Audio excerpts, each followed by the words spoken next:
Hablar un poco de un proyecto que estoy haciendo en mi doctorado en Braga, en la Charles University, en colaboración con mi supervisor, Wojciech Wilczek. Lo que voy a tratar más o menos de hacer en la charla es tratar de explicar este concepto de la doble copia y específicamente la doble copia clásica, centrándome en el ejemplo de un remedio de Schwarzschild.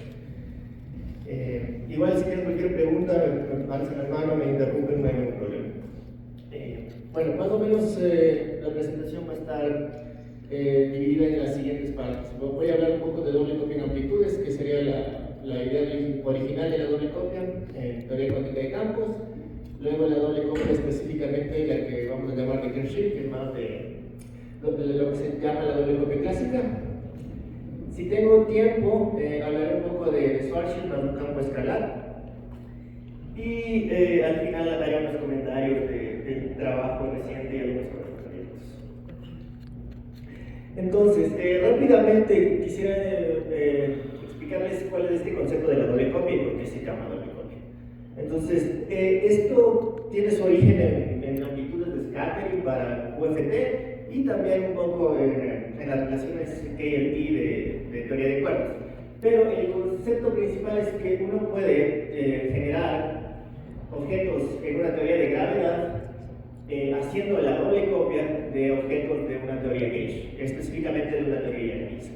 Originalmente lo que se hace es tener un algoritmo o un procedimiento donde yo tengo amplitudes de dispersión, por ejemplo, una amplitud de dispersión de un proceso de dos escalares que vienen, interactúan y luego van y emiten puede ser esto, un fotón o algo. Y uniendo o multiplicando por así las dos amplitudes de dispersión en la teoría de Yannis, uno puede obtener una amplitud de dispersión en una teoría de gravedad. Y hay varias versiones de esta idea de la doble copia que voy a explicar, no a tanta profundidad, pero al menos conceptualmente para que podamos entender qué es toda esta dualidad que se llama doble copia. Entonces, como decía, originalmente es una dualidad a nivel de los integrandos de las amplitudes de dispersión, de dos teorías, de una teoría de gravedad y una teoría de Yannis. Y la idea es que ciertos objetos gravitacionales pueden ser cuadrados, entre comillas, de algunos objetos de las teorías gauge. Para ser más específico, voy a dar algunos ejemplos. Por ejemplo, si consideramos una interacción de gluones, por ejemplo, podríamos tener a nivel de árbol este diagrama de Feynman y la recta para el vértice de este diagrama de Feynman es la que vemos aquí, donde estos PQR simplemente son los momentos de los gluones. Y lo interesante que podemos ver aquí es que esta regla de Feynman, este vértice de tres gluones, tiene dos partes importantes. Esta, que le voy a llamar la parte cinemática, porque si ustedes ven solo tiene la métrica, que es la métrica de Minkowski, y tiene la información acerca de los momentos de los gluones. Y aquí, al lado de este factor, es el factor de la teoría del grupo de Lie. Estas son las constantes de estructuras, por ejemplo, puede ser SU2 o SU3, en el caso de cromodinámica cuántica. Entonces, lo importante aquí ver es que esto se puede factorar en un factor que le vamos a llamar cinemático y un factor que le voy a decir yo de color, por la cromodinámica cuántica, pero puede ser más general. Aquí puedo poner cualquier teoría S, bueno, o tal vez otra, fuera de lo que suele. Pero tenemos una fórmula general para la amplitud, por ejemplo, a L lux y a M partículas exteriores en cualquier interacción, que va a ser esta, donde, bueno, este G simplemente es la constante de Aclopre de la teoría, y bueno, esto es genéricamente cómo se puede escribir una amplitud en teorías cuánticas de campo. Pero lo importante aquí va a ser esta parte de aquí, donde se ha demostrado que se puede escribir, como en este ejemplo sencillo, cualquier fórmula para una amplitud se puede escribir factorando la parte de color, por eso el C, y la parte cinemática. Estos le voy a llamar los numeradores cinemáticos y de color. Ahora, se ve la parte de abajo, aquí están las referencias. Pero más o menos hace unos 10 años se encontró esto que se llama la dualidad de color cinemática, la CK duality, o Bernd, Carrasco y Johansen, que lo que nos dice es que generalmente por las propiedades del grupo de Lie, esta estos factores de color siempre tienen una identidad de Jacobi asociada por las propiedades del grupo de Lie, ¿no? Pero al menos a nivel de árbol se puede encontrar que el factor cinemático también cumple esa identidad de Jacobi. Entonces, si uno encuentra el gauge donde puedo tener esta identidad de Jacobi para el factor cinemático, a eso le llamo la dualidad color cinemática, porque tengo las dos simetrías, entre comillas, de Jacobi para la parte de cinemática y la parte de color. Ahora, este es un punto central en la doble copia. ¿Por qué? Porque para aplicar esta idea de la doble copia, lo que tengo que aceptar es que existe esta dualidad entre el color y la parte cinemática. Otro que podría reemplazar las constantes de acopio de las teorías de QFT como una teoría de relatividad general o de gravedad en general. Y lo que vamos a hacer es reemplazar la información de color por una copia con la información cinemática, que puede ser la misma copia o puede ser de otra teoría diferente. ¿Sí? A eso le llamamos doble copia. ¿Por qué? Porque son dos copias de la información cinemática. Y cuando uno hace eso en la amplitud, llega a tener una amplitud para una teoría de gravedad. Entonces, si ustedes se fijan aquí, ya no tengo la parte de color, sino tengo otra parte que es una copia de los numeradores cinemáticos. Esta sería la idea original que propusieron Baird, Carrasco y Johansson, y se llama la doble copia original o la doble copia a nivel de scattering amplitudes. ¿Sí? Y esto es importante porque, claro, la gente que trabaja en física de partículas ha tenido 2 décadas haciendo estas integrales, entonces es mucho más fácil utilizar la tecnología de física de partículas para obtener amplitudes a nivel de teorías de gravedad. ¿Sí? Entonces, una recapitulación rápida, lo que acabo de decir es que yo tengo una amplitud de dispersión donde tengo estructura de color y estructura cinemática. Voy a utilizar la dualidad CK para reemplazar el color por otra copia cinemática y haciendo eso llego a una amplitud de gravedad. A esto se llama doble copia. ¿Sí? Esto funciona con un grupo gauge Yang-Mills, la materia Yang-Mills es un grupo gauge muy particular y la gravedad de Einstein en este primer ejemplo. ¿O? En este primer ejemplo sí, es un ejemplo específico, pero las fórmulas que te di son muy generales para cualquier SUN y no recuperas gravedad Einstein-Hilbert. Se recupera gravedad Einstein-Hilbert más algunas cosas. Ah. Sí. O sea, entonces, por ejemplo, las constantes de estructura, entre comillas, ¿en qué se convierten en la gravedad? ¿Cómo es eso? ¿Puedes decir? ¿Te refieres? O sea, que una amplitud de UCD, por ejemplo, claro, evidentemente la información del grupo H aparece en la amplitud de alguna forma. Exacto. Ahora haces algún tipo de magia Sí, y de repente es una amplitud de gravedad, pero ¿y qué ha pasado con la información del grupo gauge? Se desaparece. Pero sin embargo, de alguna forma es necesaria para que sea de gravedad. No es que. Bueno, no es necesario, porque la gravedad no tiene grupo gauge. No, claro, pero digo, entonces, ¿qué es la parte del. Reemplaza la información del grupo gauge con una copia de la información cinemática. Pierdes la información de color, por así decirlo. Se puede regresar, pero parece que no es una relación 1 a 1, dependiendo del gauge que tú escojas para tener esta relación de color cinemática. Porque cuando tú escoges estos numeradores, ya estás escogiendo un gauge. Entonces, dependiendo de eso, puedes tener varias dobles copias, por así decirlo. Oye, ahora sí, a lo que me quiero centrar más es la doble copia de Kerr-Shield, que bueno, tenemos una doble copia en amplitudes y una pregunta natural es, ok, las amplitudes nos dicen información de la teoría asintóticamente, ¿no es cierto?, en un contexto perturbativo. ¿Podemos tener una versión en soluciones exactas? Bueno, es lo que digo, podríamos tener correspondencias útiles si encontramos una dualidad de este tipo en soluciones exactas, como qué significa una carga de color si reemplazo por el momento, o tal vez ver doble copias de observables de scattering como el ángulo de dispersión, efectos de memoria, radiación, todo ese tipo de cosas. Entonces, esto es lo que nos motiva a buscar más una doble copia a nivel de soluciones clásicas. Y la doble copia más famosa y más sencilla, por así decirlo, a nivel clásico, es la doble copia de Kershit, que fue formulada en 2014 creo, por Monteiro, Connell y White. Sirve para métricas siempre y cuando tengamos métricas tipo Kershit. Que una métrica de tipo Kershit es una métrica que yo puedo tener el espacio de Minkowski más una perturbación, entre comillas, porque esta perturbación va a ser exacta, por así decirlo, donde esta perturbación simplemente depende de un campo escalar y de dos vectores, y de un vector, de hecho, que sea nulo y geodésico. Esto es importante porque las ecuaciones de este tipo de métricas van a ser lineales, y esta linealidad es la que nos permite hacer la doble copia. ¿Sí? En un sentido, esto es bueno, pero en un sentido también nos limita mucho porque solo tenemos este tipo de soluciones que pueden decir que tal vez no son tan interesantes a priori, ¿no? En el caso específico de Schwarzschild, este campo escalar va a ser, dependiendo de este 4pi, puede desaparecer, puede haber otros factores, dependiendo de en qué unidades estemos trabajando, y se puede escribir el vector este nulo geodésico como este vector.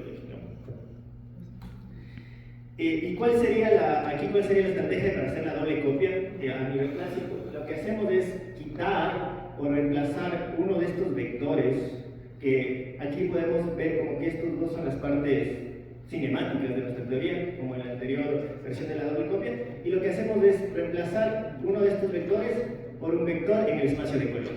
Entonces aquí, por ejemplo, a esto le podríamos decir la perturbación o el gravitón en una solución de Kershit. Si reemplazo este de aquí por un vector, en este caso este vector tiene que ser constante, que vive en el álgebra de Lie de algún grupo, voy a tener una solución de Yang-Mills. Voy a tener una solución de Yang-Mills que va a satisfacer las ecuaciones de Yang-Mills y también va a ser lineal. ¿Sí? A esto le vamos a llamar la doble copia clásica de Kershit. Y es en la que me quiero centrar y en la que quiero poner el ejemplo de Schwarzschild, que es el ejemplo más simple para entender esto. Ok, como decía para Schwarzschild, lo que pasaría es que si reemplazo, quito un vector de estos y reemplazo un vector por un vector de color constante que vive en algún álgebra de Lie, esto se puede interpretar como el campo de Coulomb, o sea, una carga estática. O sea, estamos haciendo una dobleada entre un agujero negro de Schwarzschild y el campo de Coulomb, una carga puntual, estática. ¿Sí? Esto específicamente sí no es Coulomb, pero se puede hacer una transformación de Gauge y se puede ver que es Coulomb. Entonces para resumir, en la teoría de gravedad yo tendría masa estática M en el origen, tendría este campo escalar con este vector nulo, esto es Schwarzschild en forma de Kershit, y las ecuaciones de Einstein no tienen orden superior en K, que sería la constante de acople gravitatorio. Cuando hago la doble copia, lo que voy a tener es una carga puntual de color, entre comillas, estática en el origen, con el potencial coulombico. Aquí ya está transformada, hecha la transformación de Gauge, para que vean que esto es Coulomb. O se puede ver que son copias de Coulomb, porque aquí ya tengo un índice de Lorentz y un índice de color.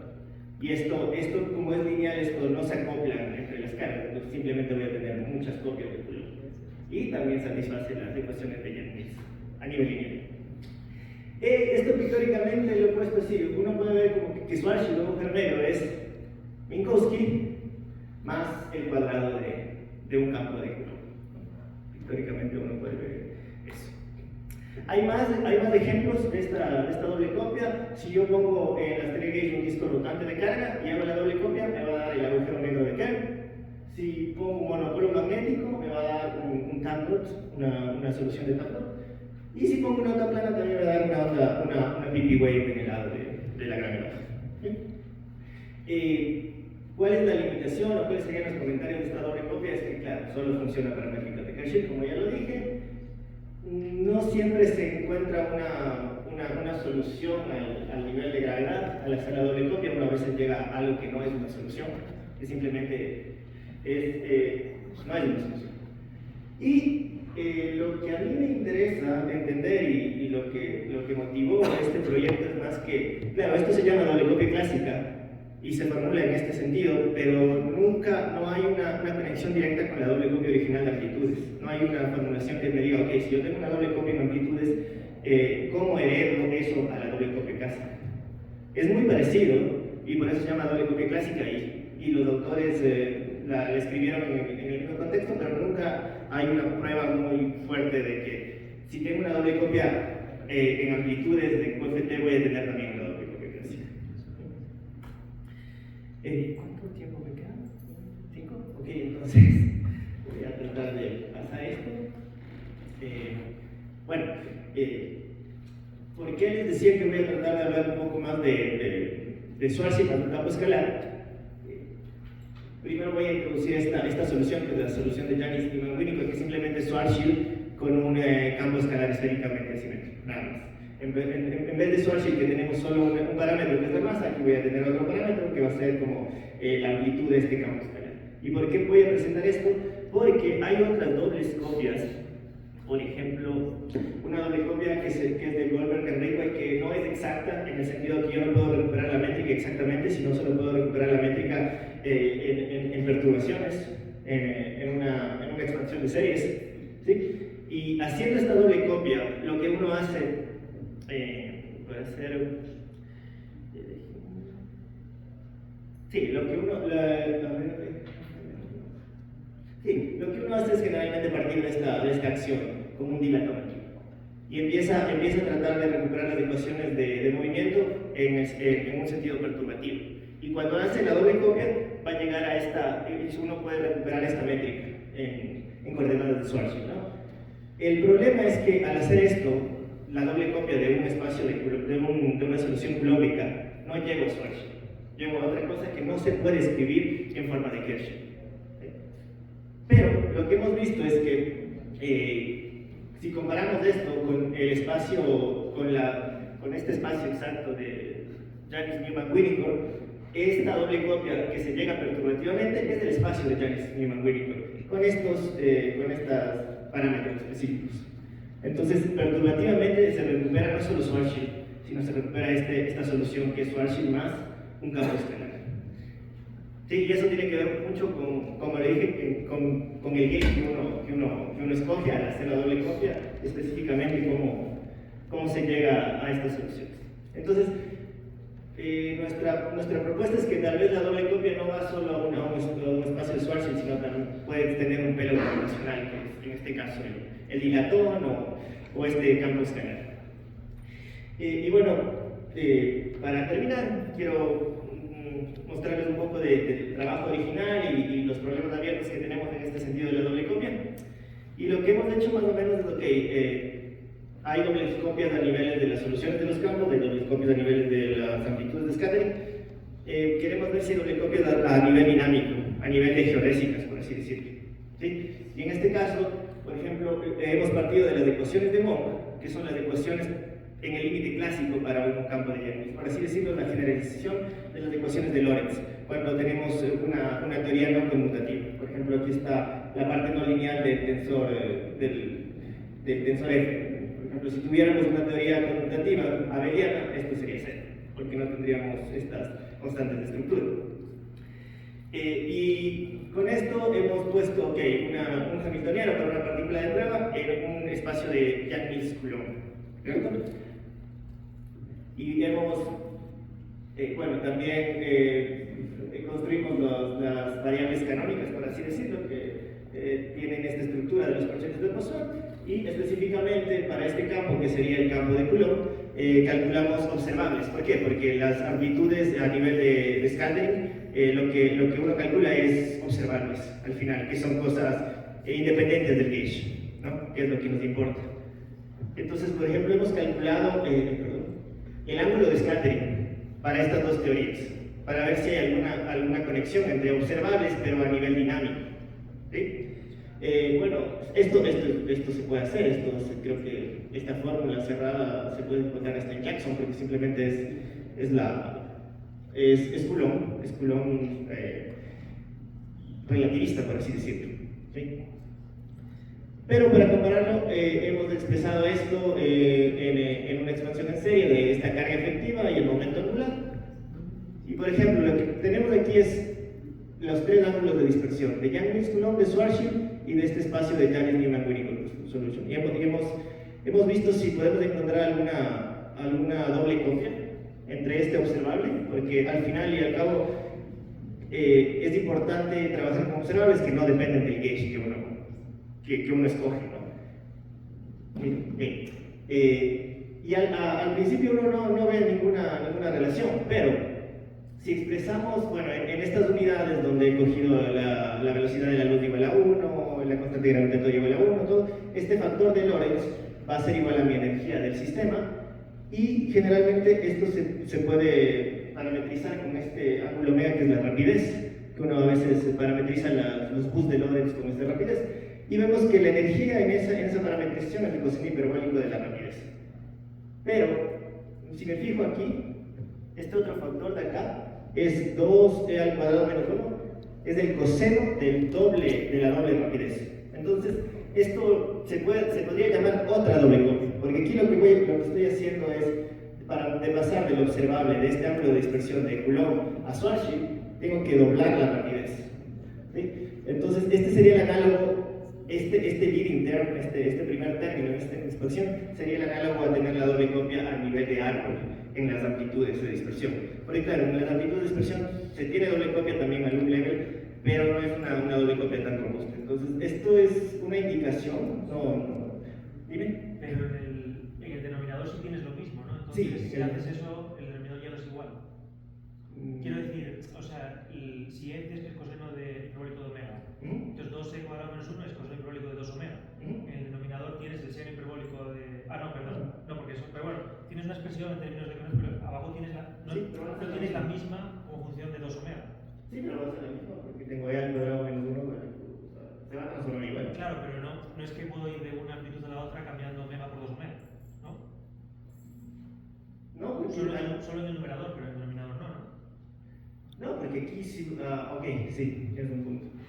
Sí, claro, y es el punto, que uno cambia los numeradores también en la doble copia de amplitudes, no los denominadores. Pero, no, también el punto aquí es que aquí está la carga efectiva en este Young's Law, aquí está la masa, que sería la carga en el espacio de gravedad. Y lo que uno hace siempre es reemplazar estas informaciones que van pegadas, ¿no?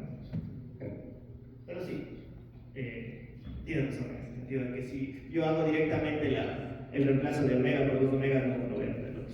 Por eso es que esto puede definir, entre comillas, una doble copia, además que simplemente a este nivel, y si nos fijamos más en esta otra solución, no podríamos tener esa doble copia.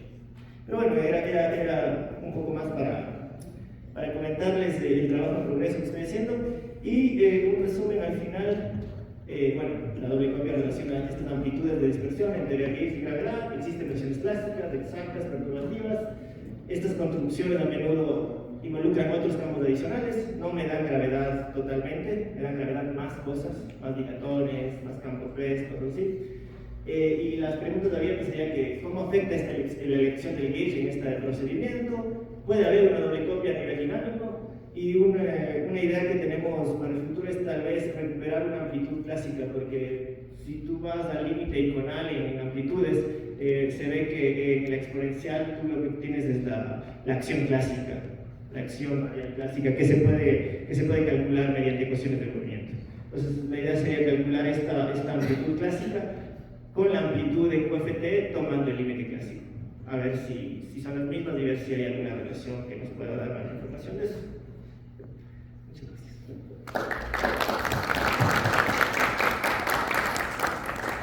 Agradecemos mucho a Álvaro por su conferencia y mantenemos en el tiempo. Entonces, ¿tienen alguna otra inquietud? ¿Alguna otra pregunta?